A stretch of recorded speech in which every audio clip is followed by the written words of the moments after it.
Hello, there's an echo in my glass. Hello and welcome to Coffee with Carrie. Glad you could be here. I have a new client who's over 70 and is feeling very brave and adventurous. And after having lost a partner, wants to get back out there and make some fantastic new memories. She needs somebody to engage her mind and converse with her and try new things. And she's got a fabulous energy.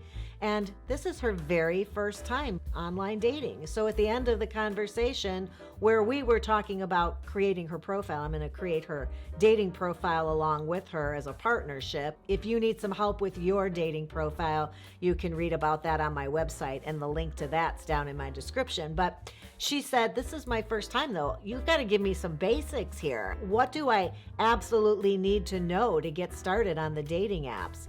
I was like, holy cow. It's been so long since I've worked with somebody who wasn't familiar at all. And I thought, hey, there could be other people feeling the same way. So let's go through that today. Let's talk about the very basics, what you know to get started on the dating apps. If you already have this information, you've been on the apps for ages, what seems like forever perhaps, you can skip this one. But if you need some of my thoughts on getting started on the apps, this is what I have to offer in that regard. That's what's on the agenda. First of all, I told her you really need to compare apps. You know, they're really different depending on your age, where you live, your demographic, whether you're in a big city or a smaller suburban area. All the apps are going to work differently for different people. I always share the story about my daughter and I both getting on, Bumble or Hinge at the same time. She was in her late 20s in a city and I was in the suburbs outside that city, but 27 years older than her, and we had a very different experience. I ended up on an app that she would have thought, oh my God, that's just for hookups. I met some really great people. Actually found my second partner on a dating app that I would never recommend to anybody. So experimenting with the apps to see what works for you based on you, your age, where you live, and what you're looking for, I think is really important, and that's number one.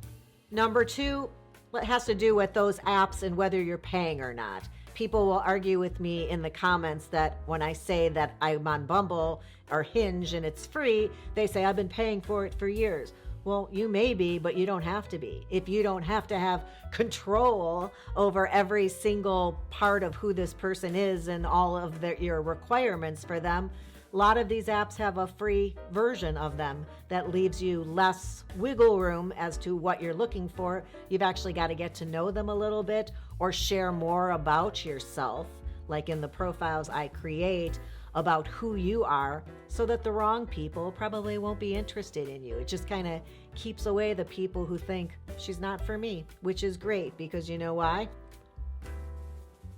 I'm not for everybody. And I'm fully aware of that. You should be as well. And we can cut some people out of that mix and not have to meet them. We save them time and ourselves.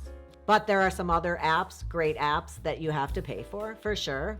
Typically, you get people who are a little bit more serious, have tried the free ones maybe, or they just really are truly making an effort to connect with somebody and feel that by paying for an app, you're going to have other people who are more serious about that because they're paying also. Of those apps, typically one of my favorites, as you probably know because there's a link to it in my description box, is eharmony. And that's my favorite there, but there are a bunch of them and you should try a couple of them to see what works for you and figure out whether you want to pay or you can get away with the free version. Number 3, I had to remind her to protect her privacy. I recommended she get a Gmail account like I have, which isn't connected to my name, but I use it on the dating apps. I use it when I'm shopping. I use it when I sign up for organizations or anything that's just not in my personal life. I'll often use this one other email address that I have for situations like that. And if my email ends up in the wrong hands, it's great that it's not in my personal email, and I'll never probably, hopefully ever have to change that because I'm fond of my original permanent personal email address. Besides the email address, I know some people use burner phones. That's never been my thing. I have no problem blocking somebody if they're not nice. But why wouldn't somebody be nice? If I'm honest and say, hey, we don't have a romantic connection, I wish you all the best, have a great holiday, why are they going to be mad at me? Because I didn't fall in love with them? I'm being kind and letting them know so they don't waste time with me when they should be out there looking for their person. So I always use my personal phone number, but again, that's up to her and that's up to you. Also, to be careful of, you don't want to have pictures of you standing in front of your house with your street numbers or under a street sign. You don't want to be standing outside your work or your favorite pub where you hang out every Friday night with the name there. People know where they can find you. You don't want your license plate showing in your photographs. So just be aware that you're not oversharing and giving too much information, personal information out in your profile pictures or anywhere on your dating profile. Next, I had to warn her about scammers. They're going to come after you. You're brand new, you're fresh, you're over 70, and they're going to be hitting you up. So I'm going to cut to the chase for you, I told her. I have probably a dozen episodes on dating scams, and they're all good episodes. Different people have connected with different ones. They've found them at different times, but I can narrow it all down and remind you of one thing, which is meet them within a week or delete them. And then we went a little further. If you want to go a little further, go check out one of those episodes. I didn't have to remind her that she needs a really, really great profile that stands out from the crowd, that shows who she is authentically and is her sense of humor, and that doesn't use cliches that people have heard a million times, but instead is fun to read. And that's why she's working with me, because I'm going to help her create that. But you should also do the same. Nobody needs to hear that you love da-da-da, and hiking. Everybody loves those things. I'm looking for somebody with a sense of humor. Everybody. Actually making a list of what you enjoy in another person, that's kind of meta as well on a dating app. Lists are negative. And you know what she asked me? She said she saw another video online on YouTube, and somebody had recommended that she make what they called a bitchy profile. What did I think about that? I wanted to cry, is how I felt about that. I said, no, I would never let you do that. The purpose is to present who you are. You are not a bitchy person, and why would we turn people off with anything negative when we can instead lure them in to want to know more about you by sharing some of the positive things about you, the interesting things, the things that make you unique, and in an interesting, fun way. No, that was the worst advice that I could imagine for my gal I'm working with.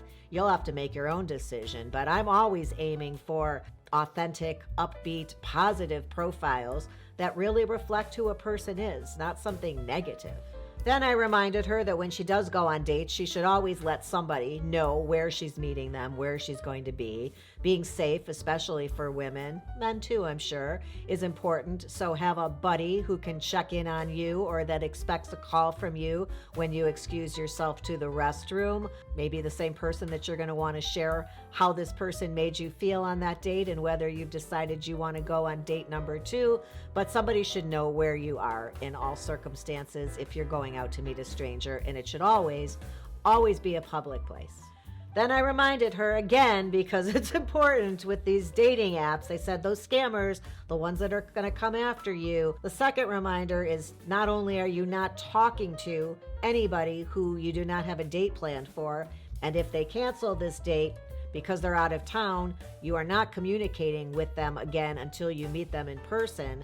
But I said, just a reminder, you're never, ever in your life, the rest of your life, ever sending money to anybody you meet on the internet. And I think she's off to a pretty good start keeping those things in mind. And we're going to have some really great pictures that look exactly like her, so that when she shows up, they're like, you had really nice pictures, but you're even prettier in person. That's what I want for her. I hope you found that interesting and or helpful to your own online dating or dating app profile and dating life. If you did, please listen to my mom. That's her. She says, please give the episode a thumbs up if you would be so kind.